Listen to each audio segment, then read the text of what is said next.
രാജസ്ഥാനെതിരായ തോൽവിക്ക് ശേഷം CSK ക്യാമ്പിൽ നിന്നും അത്ര ശുഭകരമായിട്ടുള്ള വാർത്തകളല്ല വരുന്നത്. തോൽവിയുടെ നിരാശ മാറുന്നതിന് തൊട്ടു മുന്നേ തന്നെ ആരാധകരെ നിരാശരാക്കുന്ന മറ്റൊരു വാർത്തയും പുറത്തു വന്നിരിക്കുകയാണ്.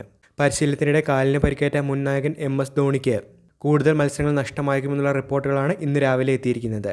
44-കാരനായ ധോണിയുടെ കരിയറിലെ അവസാന IPL സീസൺ ആയിരിക്കും ഇതെന്ന് കരുതപ്പെടുന്ന സാഹചര്യത്തിൽ ഈ പരിക്ക് ആരാധകരെ കടുത്ത നിരാശയിൽ തന്നെയാണ് ആഴ്ത്തിയിരിക്കുന്നത്. കഴിഞ്ഞ ഒരു മാസമായി ചെന്നൈയിൽ കഠിന പരിശ്രമത്തിൽ തന്നെയായിരുന്നു ധോണി. എന്നാൽ പരിക്കിനെ തുടർന്ന് താരത്തിന് 3 ആഴ്ചത്തെ വിശ്രമം വേണ്ടിവരുമെന്നാണ് CSK അറിയിച്ചിരുന്നത്. രാജസ്ഥാൻ മത്സരത്തിനായി ഗുവാഹത്തിയിലെത്തിയ ടീമിനൊപ്പം ധോണി ഉണ്ടായിരുന്നില്ല. ചെന്നൈയിൽ തന്നെ തുടരുന്ന ധോണിയുടെ കൂടുതൽ മെഡിക്കൽ റിപ്പോർട്ടുകൾ പുറത്തുവന്ന സാഹചര്യത്തിലാണ് അദ്ദേഹത്തിന് കൂടുതൽ മത്സരങ്ങൾ നഷ്ടമായേക്കുമെന്നുള്ള റിപ്പോർട്ടുകൾ വന്നിരിക്കുന്നത്. അതേസമയം ആദ്യ മത്സരത്തിൽ കനത്ത തോൽവി തന്നെയാണ് CSKക്ക് നേരിടേണ്ടതായി വന്നത്. ബാറ്റിംഗിൽ തകർന്നടിഞ്ഞ CSK ഉയർത്തിയ 128 റൺസ് വിജയലക്ഷ്യം 12 ഓവറുകളിൽ തന്നെ രാജസ്ഥാൻ മറികടക്കുകയായിരുന്നു. മലയാളി താരം സഞ്ജു സാംസണാണ് ധോണിക്ക് പകരം വിക്കറ്റ് കീപ്പർ റോളിലെത്തിയത്.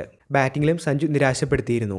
എന്തായാലും ആദ്യ മത്സരത്തിൽ തന്നെ തകർന്നടിഞ്ഞ CSK ടീമിനെ സംബന്ധിച്ച് വീണ്ടും ഒരു തിരിച്ചടി തന്നെയായിരിക്കുകയാണ് ധോണിയുടെ അൺഅവൈലബിലിറ്റി.